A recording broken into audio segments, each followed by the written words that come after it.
Welcome to another episode of Asia Unscripted. Today is Monday, May the 1st, 2023, and it is much busier than previous beach videos.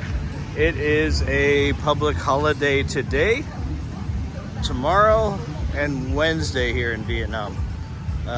So different holidays going on, everything from Labor Day to Reunification Day. So it's a 5-day, I believe it's a 5-day holiday. So, you know, like in the West, you choose when you take your vacation time. You know, you tell your boss, hey, I want, January 5th through, 12th off.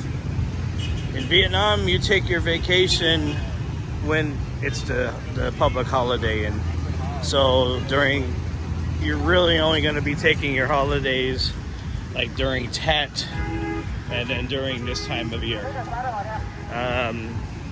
There might be one or two other periods where people here take their holidays.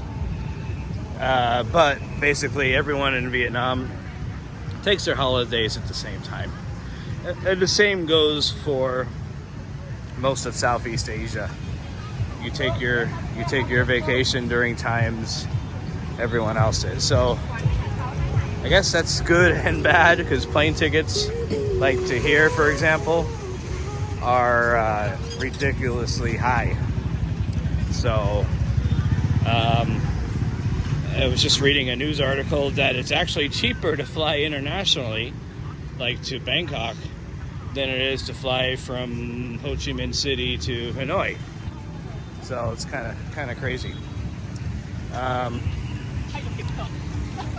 I believe they had fireworks last night.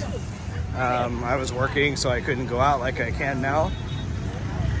We got a perfect day. I mean, the pollution is very, very little. You can actually, I'll show you in a minute, you can actually see all the way to Lady Buddha, or on some days you can't. You really can't. By no means, it's not as bad as Chiang Mai. I don't know why people want to hang out in Chiang Mai for 3 months during the high pollution. So if you guys look over there, that big white statue, well, that's Lady Buddha. Now, if it's a polluted day, you're not going to see Lady Buddha. There's been a few days like that.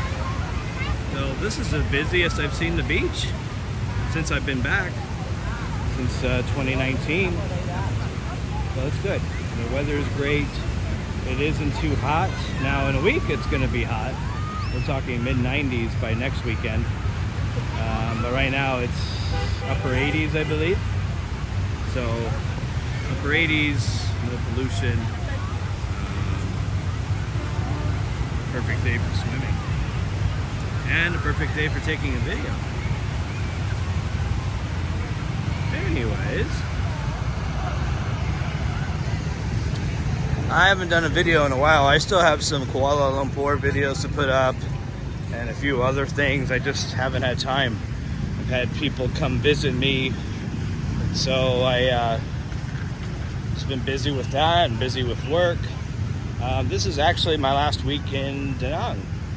So I'm going to Ho Chi Minh City this weekend for a few days. I'm going to come back to Danang, and then I'm going to be doing something else. I won't tell you guys yet what I'm doing. That'll come up in a future video. But yeah, Danang is great until right about this time of year. When it starts to get in the upper 90s, there's no, like right now I'm at the beach and there's no breeze at all. So, imagine if it's close to 100 with 90% humidity and no breeze. That's the way Danang is for a couple of months of the year. It's great from like January until about now. So you got a good 4 months of great weather. But what happens is now you're going to get 3 or 4 months of really, really hot weather, unpleasant weather. I mean, it's still going to be sunny, but it's not going to feel you're gonna have to go in the water. And then comes typhoon season, which I won't be here for. A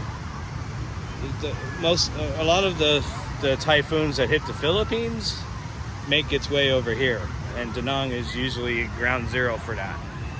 For whatever reason, the typhoons love Danang, so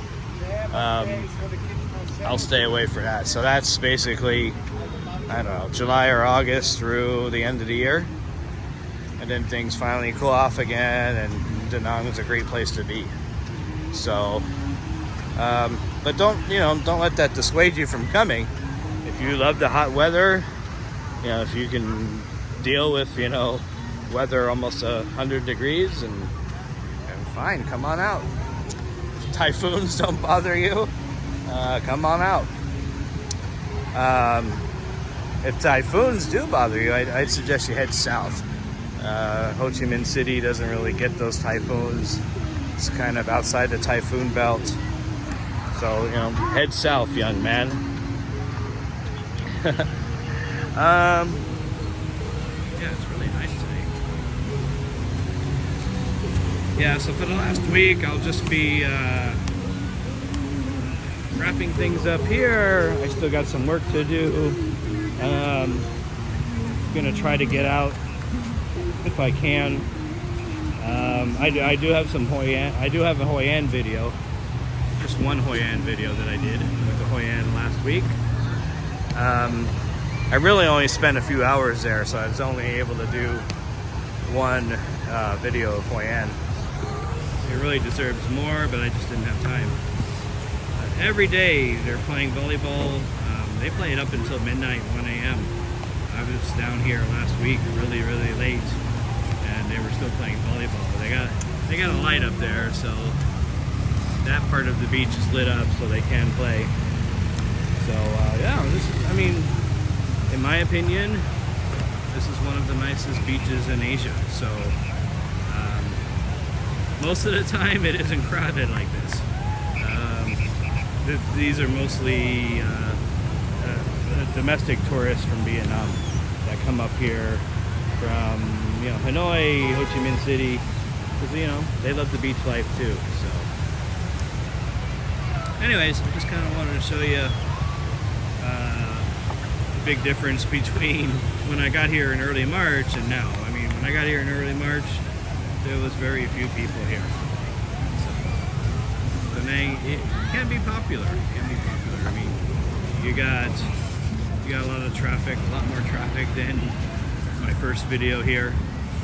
So anyways, from Asia Unscripted. Oh, by the way, I forgot to tell you guys, starting next month, as you notice with my thumbnail, starting next month, Danang has a very famous fireworks festival. So I think it's like every week or every 2 weeks in June and July, they have a different theme for their fireworks show. So look it up, Google it. I guess that's another really, really busy period. It is nights that they have fireworks shows. So that starts next month, and I believe it goes until July. So check my thumbnail, Google it. I think it's the Danang International Fireworks Festival.